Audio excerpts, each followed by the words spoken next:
Thank you once again, Miraj Assembly. Always happy to be back amongst you and in the presence of my home assembly, my home people, my own people. It's always a joy to be amongst you. Praise God for this opportunity that He's given. और मैं प्रभु को धन्यवाद देता हूँ मेरा assembly के साथ ये मेरा घर का मंडली है करके मैं बोल सकता हूँ और इसके साथ जुड़ने के लिए मुझे बहुत खुशी होता है। बहुत सारे लोगों को मैं यहाँ पर जानता हूँ और आपके बीच में प्रभु का वचन लाने के लिए मौका दिया, इसलिए मैं मिरज की मंडली को धन्यवाद देता हूँ। Today we'll look briefly at topic of self-examination. आज हम एक विषय पर देखने वाले हैं जो हम अपने आप का परीक्षा करना चाहिए। So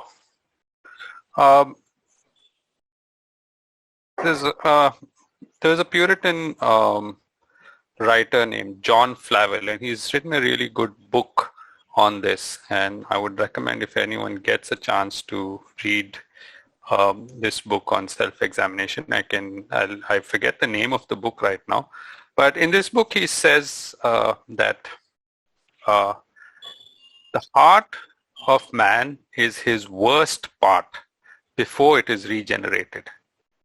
तो जॉन नाम का एक व्यक्ति है जो कुछ साल पहले उन्होंने कुछ कमेंट्री लिखा है और उसमें वो लिखता है कि मनुष्य का हृदय जो है वो सबसे कठिन जगह है या सबसे पापी चीज है जिसका शुद्धता होना जरूरी है। So, okay, the full quote is, the heart of man is his worst part before it's regenerated and the best afterward. और जब उसका शुद्धिकरण हो जाता है उसका हृदय, तो वो सबसे उत्तम चीज बन जाता है उस मनुष्य का। It is the seat of principles and fountain of actions. और उसका हृदय एक प्रकार का एक सिंहासन बन जाता है कि हर अच्छी चीजें वहां पर लिखा जाता है। So the conclusion of that is, the eye of God is, and the eye of the Christian ought to be principally fixed upon it. So what it means is, God is always watching our heart. और कहने का मतलब ये है कि ये हृदय जो है परमेश्वर का नजर हमेशा उस हृदय के ऊपर रहता है। And so we also should have our eye on our heart. और अगर परमेश्वर का नजर मेरे हृदय के ऊपर है तो हम भी अपने हृदय के ऊपर ध्यान देना जरूरी है। So what is self-examination? तो ये स्वयं परीक्षा मतलब क्या है? It is this, keeping an eye on our heart. तो इसका मतलब है मैं अपने हृदय का एक परीक्षा ले लूं।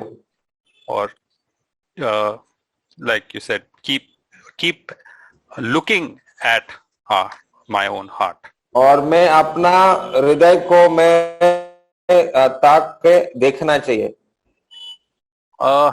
It's easy to be a good person. अच्छा व्यक्ति बनना आसान है।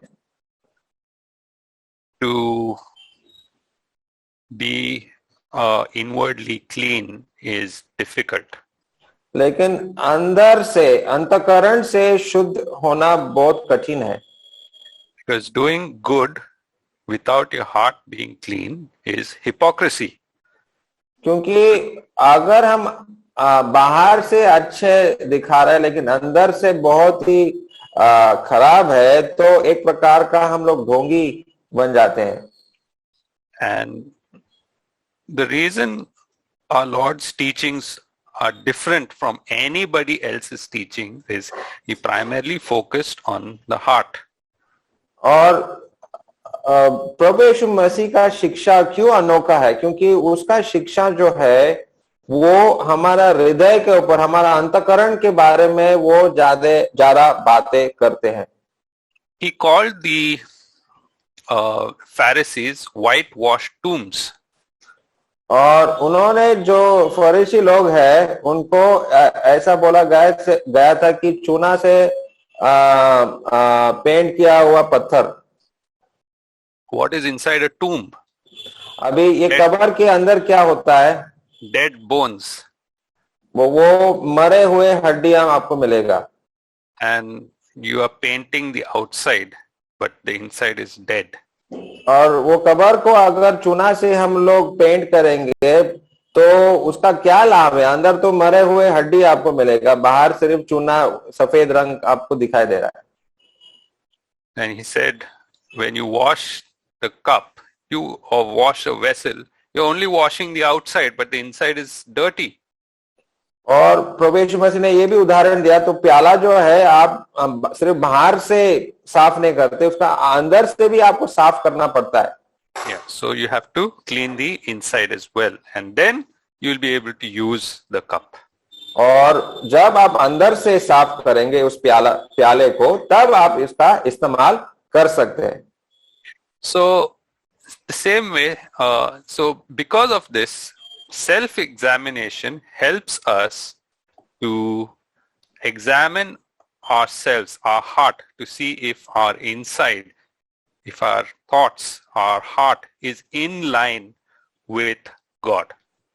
और जब हम अपना स्वयं परीक्षा करते हैं तो हम लोग ये देखने का कोशिश करते कि क्या मैं परमेश्वर का दिया हुआ वचन के अनुसार चल रहा हूं या नहीं.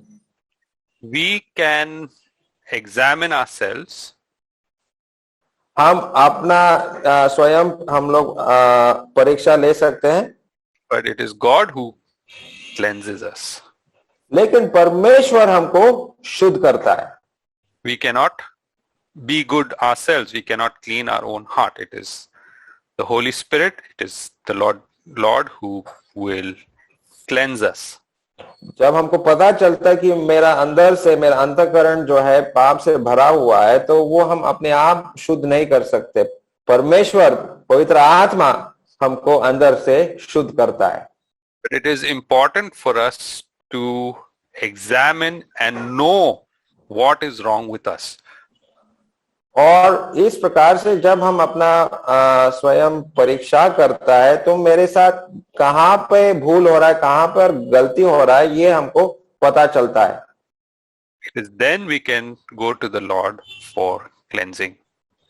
और जब हमको हमारा खुद का गलती पता होता है तब हम प्रभु के पास जा सकते हैं.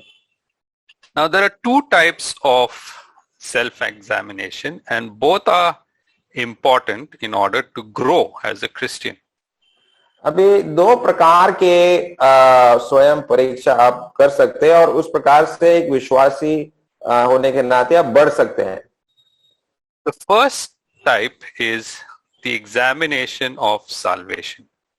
सबसे पहला परीक्षा जो है कि मेरा उद्धार हुआ या नहीं. And the second is an examination of inward sin. और दूसरा परीक्षा ये है कि मेरे अंदर में कौन सा पाप छिपा हुआ है. So we see this, the first type in 2 Corinthians chapter 13 verse 5. 2 Corinthians chapter 13 verse 5. और ये दूसरा प्रकार का जो परीक्षा है वो first type. तो ओके, पहला परीक्षा जो है दूसरे करिन्थ 13 और 5. तुम्ही विश्वासात आहात किंवा नाही याविषयी आपली परीक्षा करा. आपली प्रतीती पहा. येशू ख्रिस्त तुमच्या ठाई आहे असे तुम्ही स्वतः संबंधाने समजताना, नाहीतर तुम्ही पसंतीस उतरलेले नाही. Yes, so here the word of God is exhorting us to examine ourselves to test whether we are in the faith. तो यहाँ पर साफ लिखा है कि अपने आप को परखो कि विश्वास में हो कि नहीं। The second type we said is examination of sin. And here we see a prayer about that in Psalm 139 verses 23 and 24. Psalm 139 verses 23 and 24. तो दूसरा परीक्षा जो है ये भजन संहिता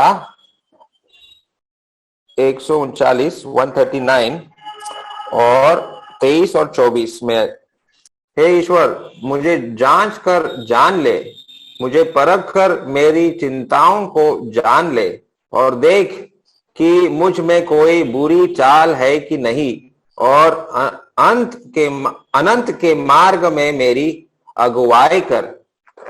Yeah, so here it is submitting yourself to the Holy Spirit, to God, to see if there is any wicked way in me. तो ये जांच जो हो रहा है ये मेरे अंदर कोई पाप छिपा हुआ है या नहीं।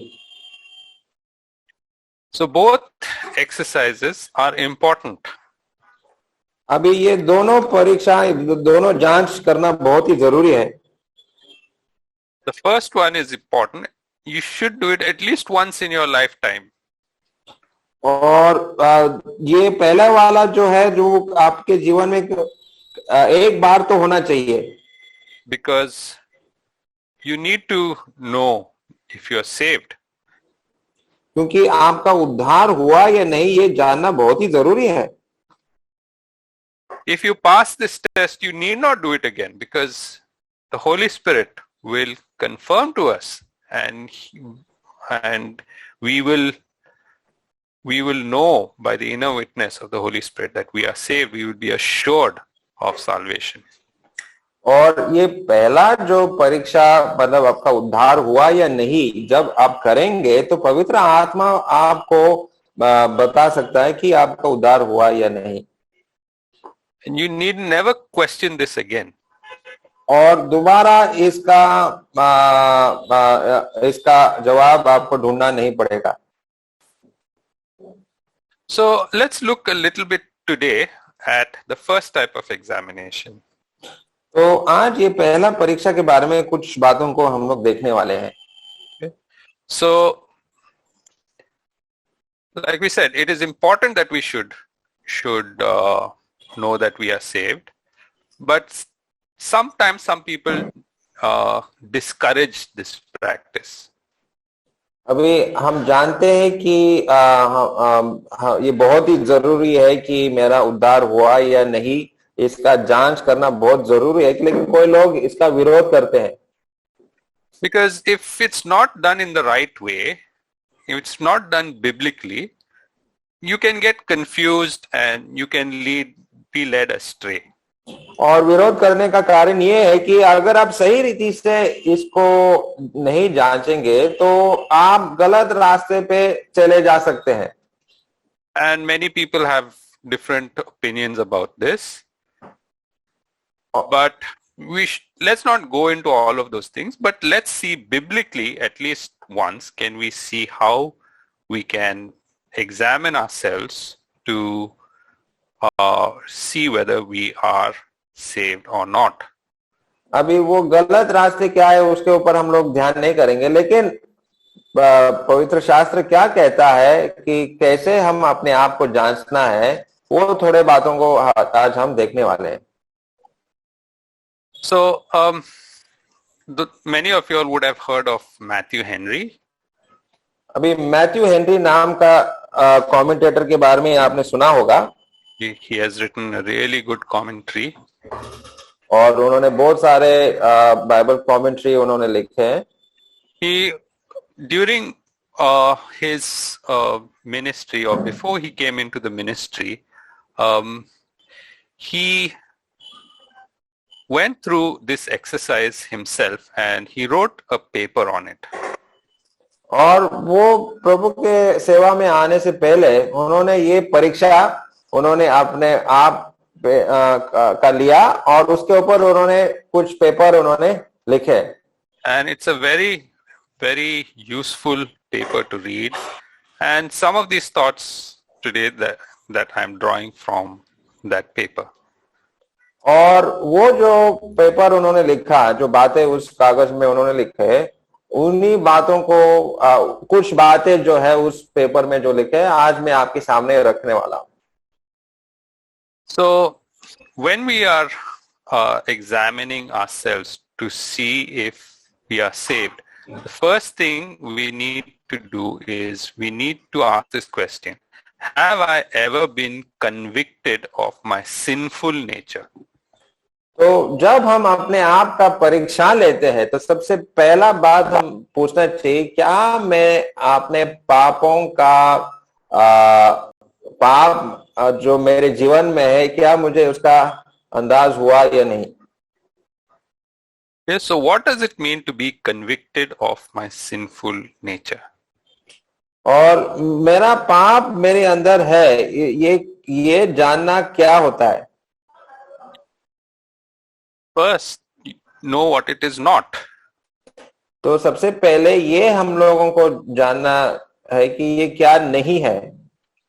First, it is not a guilty conscience. ये अपने आप एक दोषी जो महसूस कर रहे हैं, ये नहीं है. Or it is not a sense of, some punishment is going to come upon me. या ये ऐसा भी नहीं है कि मेरे ऊपर कोई दंड आने वाला है. It is not saying, okay, I know what is right and what is wrong. और ये ऐसा भी नहीं है कि मुझे सही क्या और गलत क्या मैं जानता हूं, ये बात सिर्फ नहीं है. And it is not saying, okay, I agree with what the Bible says about what is sin and what is not sin. और ये भी आप शायद मान लेंगे कि बाइबल जो है ये सही कह रहा है, तो इतना काफी नहीं है कि बाइबल के साथ आप सहमत है करके. So that is not conviction of sinful nature. तो इसका ये जो बातें मैंने आपको बोला है, इसका मतलब ये नहीं कि मैं कितना बड़ा पापी हूं मैंने जान लिया है. The first thing that we need to understand is conviction of a sinful nature is the work of the Holy Spirit. अभी हम पापी है करके ये बात पवित्र आत्मा हमको बताता है. It's not we decide ourselves, oh, I have committed sin. No, it's not that. और ये मतलब मैं अपने आप को मैं ये जान लिया कि मैं एक पापी हूँ, ये इसका मतलब नहीं. लेकिन पवित्र आत्मा मुझे कह रहा है कि मैं पापी हूँ, ये सच में पापी जानने का मतलब है. So, John chapter 16 verse 8. Can someone please read? John chapter 16 verse 8. यूहन्ना, Or you can read 16 maybe a few verses before that to get the context, maybe 1 or 2 verses before that. परंतु मैंने जो ये बातें तुमसे कही, इसलिए तुम्हारा मन शोक से भर गया. तो भी मैं तुमसे सच कहता हूँ कि मेरा जाना तुम्हारे लिए अच्छा है, क्योंकि यदि मैं न जाऊं तो वह सहायक तुम्हारे पास न आएगा, परंतु यदि मैं जाऊंगा तो उसे तुम्हारे पास भेज दूंगा, और वह आकर संसार को पाप और धार्मिकता और न्याय के विषय में निरुत्तर करेगा. Thank you, Praful. So here we see Lord Jesus Christ introducing the Holy Spirit and his work. तो यहाँ पर पवित्र आत्मा का कार्य के बारे में प्रभु यीशु मसीह खुद बता रहे हैं. And so importantly in verse 8 he says, he will convict the world concerning sin and righteousness and judgment. और 8 पद में ऐसा लिखा है कि और वो आकर संसार को पाप और धार्मिकता और न्याय के विषय में निरुत्तर करेगा. So conviction begins with the Holy Spirit convicting us of sin. और ये पवित्र आत्मा का काम है. पवित्र आत्मा हमारा पाप के बारे में हमको बताता है. So it is not that we decide we are we are doing wrong or right, or we feel guilty. It is not that. It is that the Holy Spirit convicts us that we are sinners. और ये सिर्फ मेरे अंदर ये मुझे खराब लग रहा है, मैं अपने आप को दोषी महसूस कर रहा है, ये काफी नहीं है. ये पवित्र आत्मा हमको बता रहा है कि मैं एक पापी हूं. The second thing is, it is an understanding of God's holiness. दूसरा बात ये है कि ये परमेश्वर का पवित्रता के बारे में, परमेश्वर कितना पवित्र है, ये हम लोग जान लेते हैं. We read in Psalm 5 verse 4 that God does not delight in wickedness. और भजन संहिता 5 और 4 में ऐसा लिखा है, क्योंकि तू ऐसे ईश्वर नहीं कि दुष्टता से प्रसन्न हो, बुराई तेरे साथ नहीं रह सकती. So it is this understanding that God is holy. और परमेश्वर कितना पवित्र है, इसका आपको एहसास हो रहा है. So being convicted of being a sinner is not understanding of your own sin, but understanding of God's holiness. तो जब अपना खुद का परीक्षा ले रहा है और ये आप जान ले रहे कि आप पापी है, तो परमेश्वर आपको दिखा रहा है कि आप कितना पापी है, परमेश्वर कितना पवित्र है. ये परमेश्वर के ओर से ये जानकारी आपको मिल रहा है. Yeah. So God is holy, and when we understand that, that's one step to us understanding that we have a sinful nature. और परमेश्वर कितना पवित्र है, इसका एहसास मुझे लगना चाहिए, तब मैं जान लूंगा कि मैं कितना बड़ा पापी हूं. And once we understand our God's holiness, it is then we understand our wretchedness and helplessness before God's holiness. जब मैं परमेश्वर का पवित्रता के बारे में जान लेता हूं, तब मैं अपना अंदर में कितना दुष्ट हूं, मैं कितना महापापी हूं, ये मैं जान लेता हूं. It is also the helplessness we have before God's holiness. और उस पवित्रता के सामने मैं अयोग्य हूं और मैं अपने आप को नहीं बचा सकता हूं, इसका एहसास मुझे हो जाता है. We see this exactly demonstrated in the life of Isaiah. और यशाया के जीवन में यही बात हम लोग देख सकते हैं. In Isaiah chapter 6. और यशाया उसका 6वां अध्याय. And can we read from verses 1 to 5? Isaiah chapter 6 verses 1 to 5. यशाया 6:1 से लेकर 5 तक.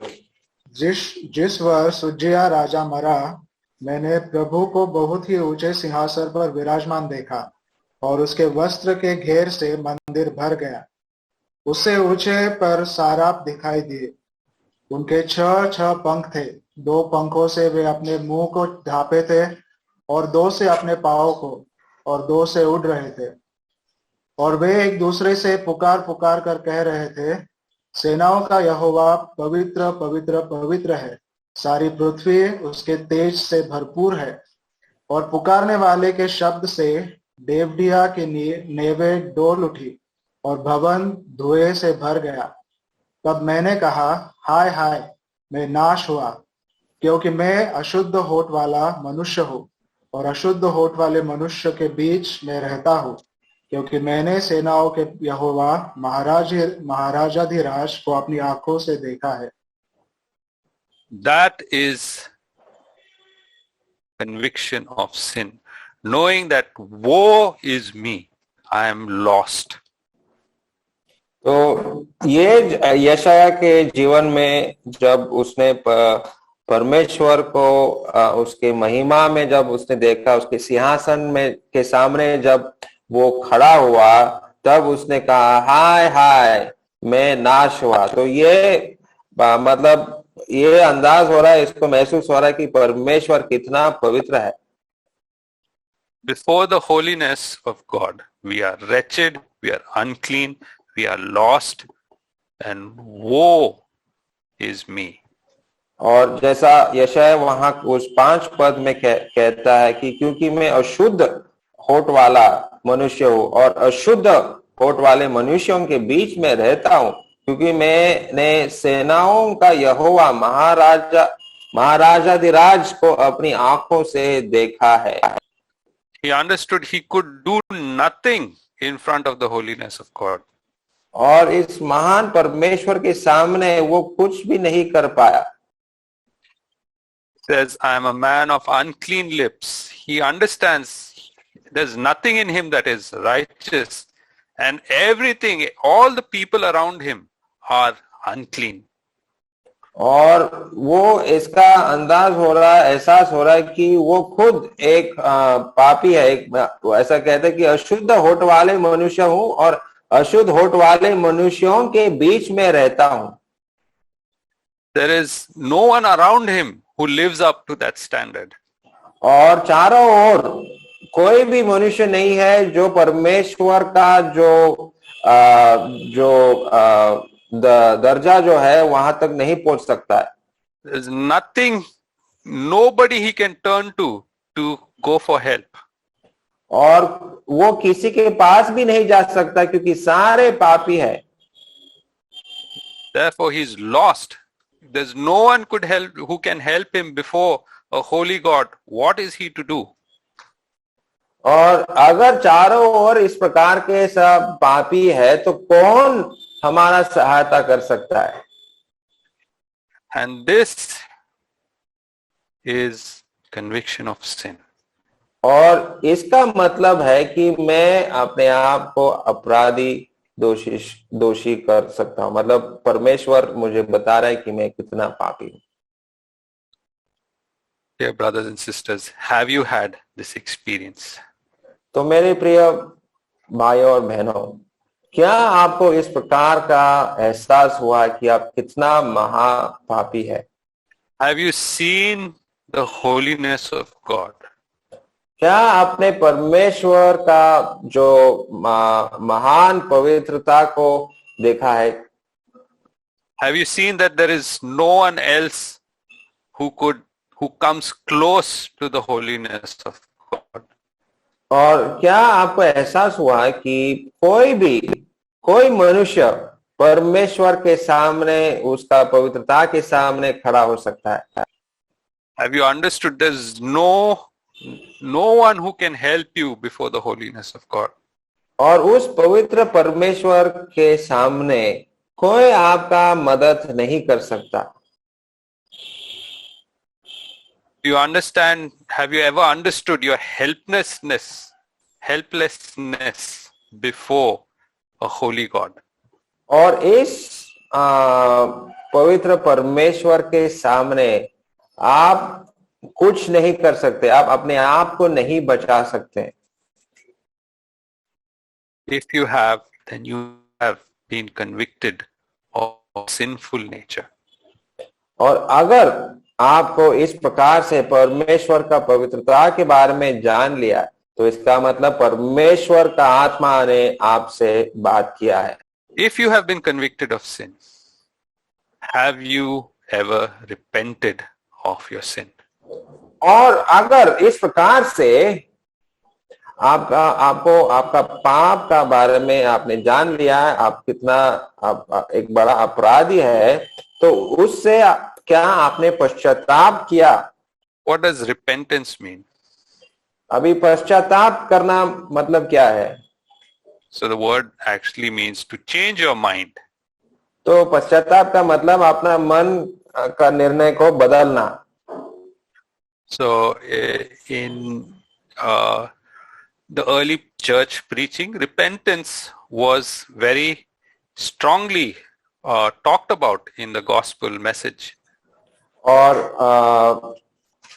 पहले मंडलियों के बीच में जब प्रचार होता था, सुसमाचार सुनाया जाता था, तो पश्चाताप के बारे में जोर करके वो लोग बोलते थे। We see the preaching of Peter in the first few chapters. Repent. तो पेतरस के जो संदेश है वहां पर हम लोग देखते हैं कि पेतरस भी यही बोलता है कि आप पश्चाताप करो. Finally, Paul also in chapter 26, Acts chapter 26 verse 20, he says, Acts chapter 26 verse 20, if someone can read. और बाद में पौलुस भी प्रेरितों के काम 26 and verse 20, right? Yeah. 26 और 20 पद में जरा देखो प्रेरितों के काम. परंतु पहले दमिश्क के फिर यरूशलेम के रहने वालों को तब यहूदियों के सारे देश में और अन्य जातियों को समझाता रहा कि मन फिराओ और परमेश्वर की ओर फिर कर मन फिराओ के योग्य काम करो. So in Hindi it's written exactly that, man firao, repent and turn to God. तो वहां साफ लिखा है कि आपको मन फिराना है और परमेश्वर की ओर फिर कर मन फिराव का योग्य काम करो. And demonstrate the repentance by your deeds. So the definition of repentance is change of mind that results in change of action.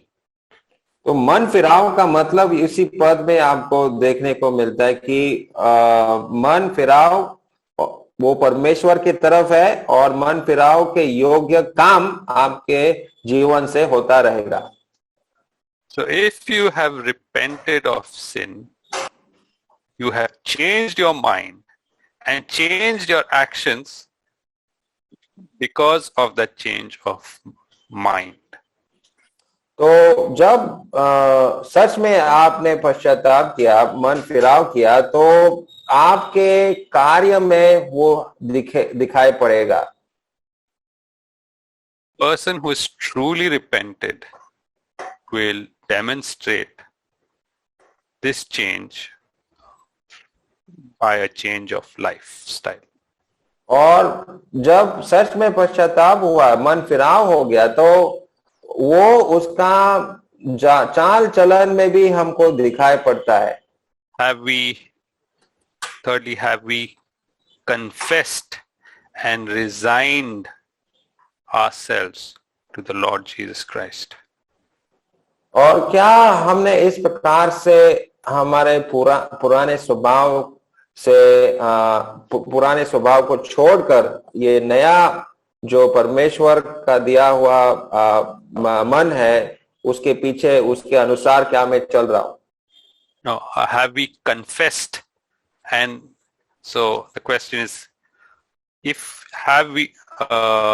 third question, if test if I am truly saved, is have I confessed and resigned myself to the Lord Jesus Christ? Okay, क्या मैंने पश्चाताप किया? Have I confessed?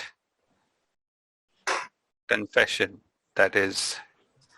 Okay, क्या मैंने अपना पाप कबूल किया और परमेश्वर के तरफ मैंने अपना मन फिराया? So it is confessing to the Lord Jesus Christ and resigning on Him completely, or depending on Him completely for cleansing.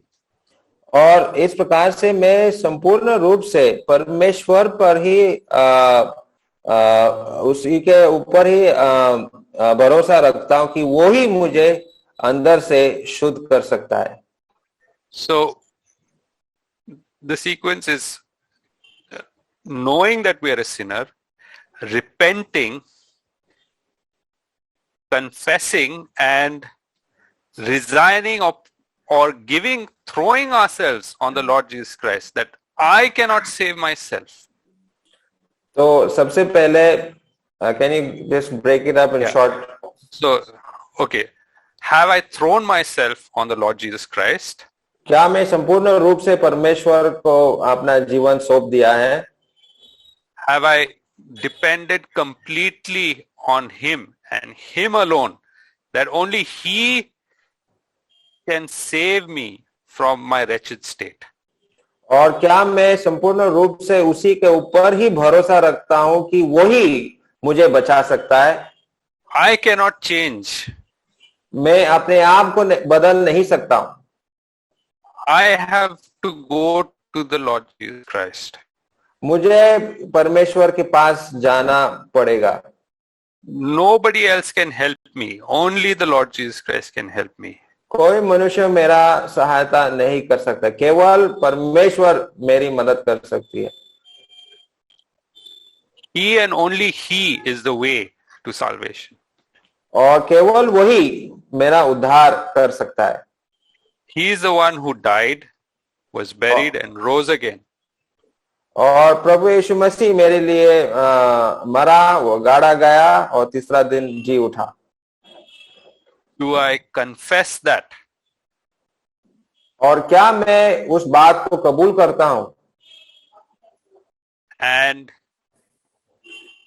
say and give myself totally to that for my salvation. और संपूर्ण रूप से मैं अपने आप को परमेश्वर को मैं दे रहा हूं। So it's an example is like this. There's a man who preaches always. He always gives this example, and his name is Ray Comfort. So the example he gives is that of a parachute. तो रे comfort नाम का एक evangelist है, एक प्रचारक है, और वो एक ऐसा उदाहरण देता है कि एक मनुष्य जो हवाई जहाज में है और वो पैराशूट जो है वो पहना हुआ है।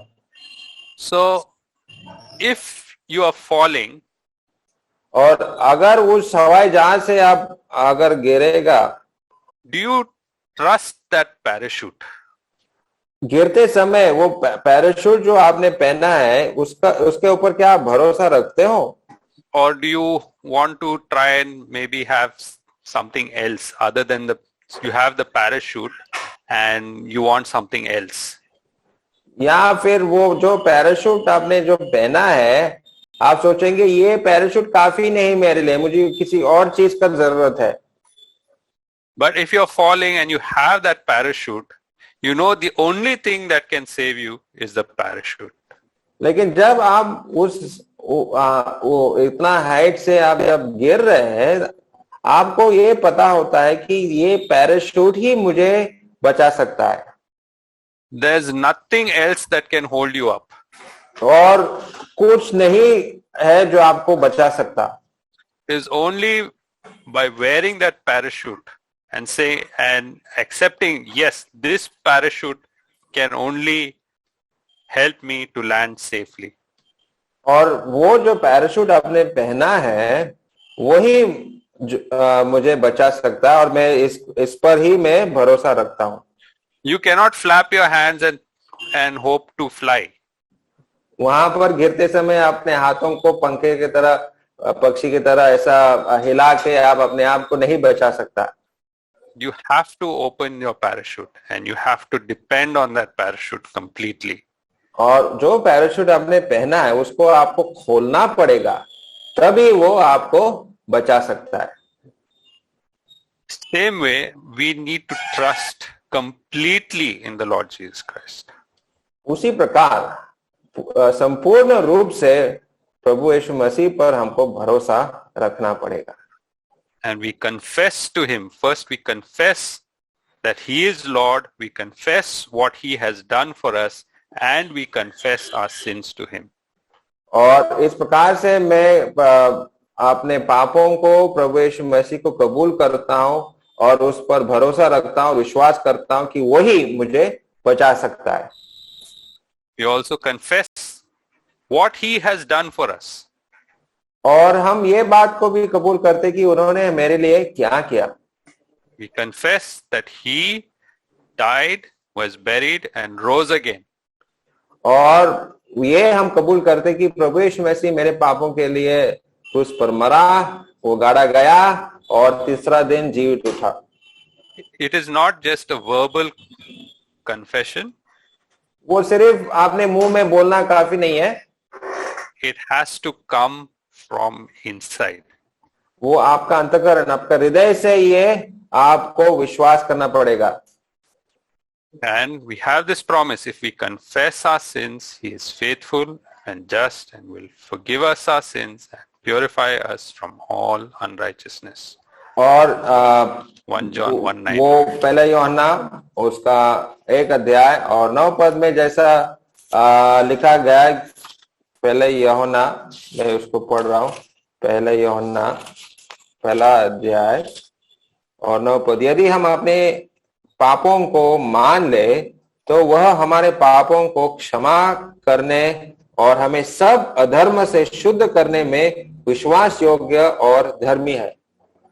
That's the third thing. Have I confessed and resigned myself to the Lord Jesus Christ? क्या मैंने अपने पापों को कबूल किया या मान लिया परमेश्वर के सामने? Fourth thing is, do I hate sin? अभी चौथा चीज यहाँ पर है कि क्या मैं पाप से नफरत करता हूँ? When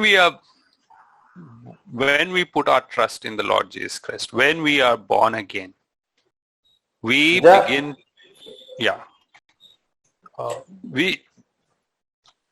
to love the things that God loves and hate the things that God hates. जब मेरा नया जन्म होता है, जब मेरा उद्धार होता है, तो मेरे अंदर ऐसा प्रेम आता है जो परमेश्वर प्रेम करता है, और मेरे अंदर ऐसा नफरत आता है जो परमेश्वर नफरत करता है। Do we hate what God hates? क्या मैं उन चीजों को नफरत करता हूं जो परमेश्वर नफरत करता है? Romans chapter 12 verse 9. रोमी 12 और 9 में, प्रेम निष्कपट हो, बुराई से घृणा करो, भलाई में लगे रहो। Hate what is evil, cling to what is good. Romeo 12 और 9 में ऐसा लिखा है कि बुराई से घृणा करो और भलाई में लगे रहो। So if we hate what is evil, that is one of the first things that we will know that we are in God's family. तो ये जब आपका उद्धार हुआ है तो आप बुराई से घृणा करना शुरू करेंगे। And fifthly, do I love holiness? और पांचवा चीज यहाँ पर है कि क्या मैं पवित्रता को प्यार करता हूं? So it is the same, it's progression. Hate what is evil, cling to what is good. तो बुराई से नफरत करो और भलाई से लिपटा रहो। We will automatically begin to love holiness.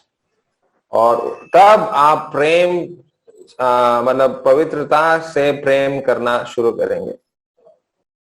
We will want to be like our Father. और हम अपने स्वर्गीय पिता के समान बनने का कोशिश करेंगे। We will always have that struggle inside us that this is unholy. I need to be holy. और हमेशा मेरे अंदर एक युद्ध होता रहेगा और पवित्रता के और शुद्धता के बारे में ये चीजें जो हमेशा मुझे आगे बढ़ने का कोशिश करेगा। We will always want to strive to be holy. और एक पवित्र जीवन जीने का कोशिश हम लगातार करते रहेंगे। First Peter chapter 1 verses 15 and 16, everyone knows this. We are called to be holy. First Peter 1 verses 15 to 16. और पहला पत्रस उसका पहला अध्याय और 15-16 में आप जानते हैं कि वहां ऐसा लिखा है कि पर जैसे तुम्हारे बुलाने वाला पवित्र है वैसे ही तुम भी अपने सारे चाल चलन में पवित्र बनो, क्योंकि लिखा है कि पवित्र बनो क्योंकि मैं पवित्र हूं। That is one of the fruits of our repentance and salvation. और ये सच्चा पश्चाताप और मन फिराव का एक फल है। So, to recap, to examine ourselves or whether we are saved, the first तो thing is, yeah, go ahead. तो आज हम क्या देखा, सबसे पहले बात जो है उद्धार हुआ है कि नहीं, इसका परीक्षा करना, ये बात हम लोग देख रहे हैं। So the first thing to know if we are truly saved is to know if we have been convicted of a sinful nature. तो So the question, yeah. सबसे पहली बात यह है कि क्या मुझे एहसास हुआ है कि मैं एक पापी हूँ? Have I been convicted of my sinful nature?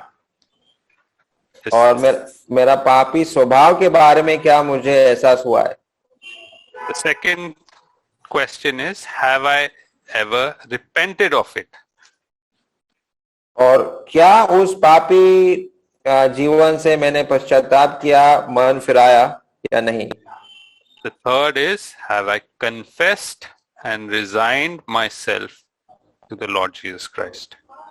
तो तीसरा बात यह है कि क्या मैंने मान लिया या कबूल किया कि प्रभु यीशु मसीह ही मुझे बचा सकता है? And resigned myself, that is, give yourself up completely to, or lay yourself at the mercy of the Lord Jesus Christ. तो इसका मतलब यह है कि मैंने संपूर्ण रूप से प्रभु यीशु मसीह को मैंने अपना मन दे दिया। Fourthly, do I hate sin? और चौथा चीज है कि क्या मैं पाप से घृणा करता हूं क्या नहीं?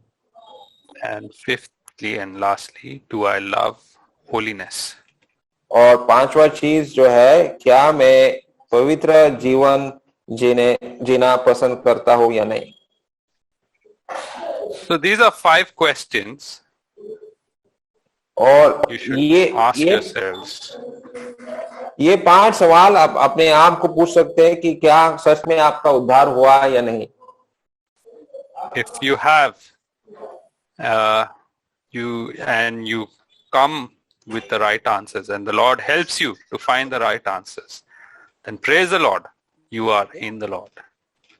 और प्रभु को धन्यवाद दो अगर इन सवालों का जवाब आपको मिला है और आपने जान लिया कि आप प्रभु में है और प्रभु ने आपको बचाया, तो प्रभु को धन्यवाद दो। If you have not, और अगर आपने if you have realized you are not saved, और अगर आपको एहसास हुआ कि आपका उद्धार हुआ नहीं, then cry out to the Lord to save you. तो परमेश्वर की तरफ पुकार कर आप प्रार्थना करो, मुझे बचाओ। He is the one who will convict you of sin. और प्रभु आपको बचा सकता है, अपने पापों से आपको छुड़ा सकता है। He will give you an understanding of His holiness. और वो आपको समझ देगा उसका पवित्रता के बारे में। And the understanding of your wretchedness. और आप कितना बड़ा पापी है इसका एहसास भी पवित्र आत्मा आपको देगा। And He will give you the opportunity to throw yourself at the feet of the Lord Jesus Christ, to throw yourself at the mercy of the Lord Jesus Christ. और वो आपको एक मौका देगा कि संपूर्ण रूप से आप प्रभु यीशु मसीह के पास चले जाओ, प्रभु यीशु मसीह में शरण लो। And then you will begin to see a changed life. तब आपका जीवन बदलेगा, तब आपको एक बदला हुआ इंसान दिखाई देगा। May the Lord help us and to examine ourselves if it is required and to ensure that we are in the way of salvation. और प्रभु हमारी सहायता करे कि वो हम अपने आप को जांच ले कि क्या मैं प्रभु के पीछे चल रहा हूं या नहीं।